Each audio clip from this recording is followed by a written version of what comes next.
오늘 마지막 뉴스도 한번 열어보도록 하겠습니다. 마지막 헤드라인 바로 한번 열어주시죠.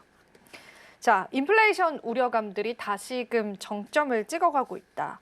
이렇게 나와주고 있는데 오늘 뉴욕장 개장하면 소매 판매 지수, 산업 생산 지수도 발표가 되긴 하더라고요. 이제 지표 발표가 하나둘씩 나오는 것 같은데 일단은 미국의 소비자 심리 지수가 그렇게 안 좋다고요. 네, 일단 지금 미국에서 얘기 나오고 있는 건 제가 기준금리 인하가 좀 빨라질 것 같다라는 말씀을 드렸잖아요. 사실 기준금리 인하 기조는 계속 이어지고 있었습니다. 작년 말부터.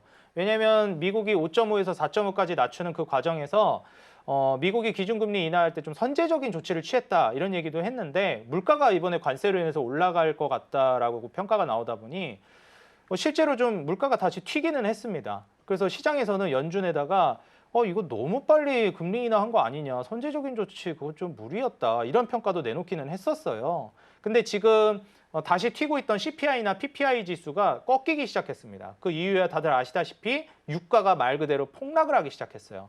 트럼프가 당선되고 이제 취임 시작하자마자 바로 파리기후 협약을 탈퇴하고 에너지 공급을 빠르게 늘리겠다라고 했습니다. 우리가 가격이 떨어지는 요인으로는 공급을 늘리는 것과 수요 위축이 있는데 지금 원유에 있어서는 둘 다 벌어지고 있는 상황이에요. 사실상 경기가 안 좋아지고 있다 보니까 수요도 떨어지고 있고요. 공급은 늘린다고 했기 때문에 공급이 늘어나고 있죠. 이렇게 유가가 사실상 폭락을 하고 있는 시점에서는 물가가 올라가기 쉽지 않습니다. 심지어 이렇게 유가가 무너지고 있는 과정 안에서도 물가가 올라갈 거다라고 걱정을 했던 부분은 뭐였죠? 관세였습니다. 근데 제가 앞서 말씀드렸죠. 판넬 들고 딱딱딱 이렇게 관세 얘기했던 그 상호 관세가 최고치라고 제가 말씀드렸습니다. 거기에서 올라가긴 쉽지 않습니다. 중국을 제외하고요. 물론 이제 다른 국가들도 몇 개 있겠지만 중국이랑 연결되어 있어서 그렇게 높게 책정되는 것이지 우방국들에게는 그렇게 높게 책정되기는 어렵습니다. 그래서 이제 그 4월 초에 발표됐던 상호관세 이제 이야기 이후에는 앞으로 이제 낮아질 관세 정도만 이제 예상이 되다 보니 시장에서도 관세로 이 정도까지 물가가 올라갈 것 같다라고 평가했는데 실제로는 어떻죠? 이거보다 이 정도는 아닌 것 같네. 그러니까 말 그대로 관세로 인한 물가 우려가 최고치를 찍고 떨어지고 있는 양상으로 가고 있다는 겁니다. 자, 그러면 이제 앞으로 유가는 급락했고 관세로 인한 이제 물가 상승 우려도 최고치를 찍고 완화되고 있고 그럼 이제 물가가 올라갈 거라는 기대감은 사실상 앞으로는 줄어들 수밖에 없겠죠. 그리고 실제적으로 그 올라가고 있었던 물가 상승률도 다시 꺾이면서 이제 2%대까지 떨어지기 시작했습니다.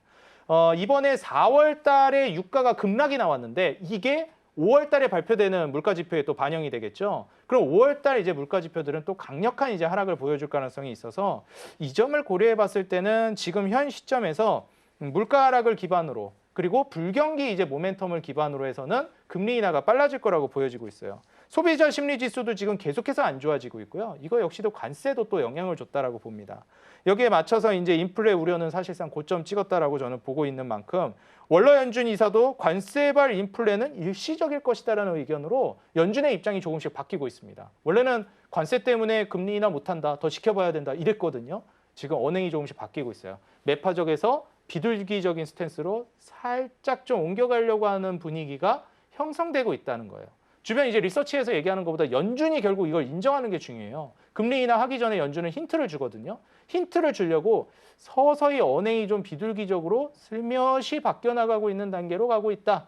불경기 플러스 물가 안정은 결국 금리 인하를 불러올 수밖에 없다라는 거. 물가 포커스에서 이제 불경기로 포커스를 이동시키고 있습니다. 이 포커스의 이동은 결국 금리 인하를 하기 전 단계이기 때문에 우리가 금리 인하를 지금부터 좀 준비하는 게 서서히 이제 차근차근 전략을 짜나가는 데 있어서 좀 도움이 될 것 같다 말씀드립니다.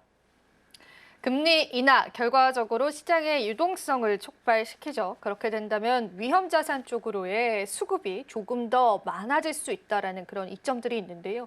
금리 인하를 우리가 기다리면서 아직은 좀 숨죽이는 분위기 연출되고 있지만요. 시장에 관한 희망론들을 조금씩 받아들일 수 있을 것 같습니다. 그런데 여기서 중요한 건 내일 한국은행의 금통위가 예상이 되어 있는데요. 사실 지금 시장 참여자분들은 이제 금통위에는 크게 관심은 없으시지만 그래도 좀 중요한 일정이잖아요. 지난번에는 깜짝 금리 인하를 했습니다. 이번에는 동결을 하겠죠? 네, 아무래도 이제 한 번 미국보다 선제적인 포지션을 취했기 때문에 이번에도 또 한 번 미국보다 먼저 금리 인하를 할 가능성은 좀 낮다라고 보여져요.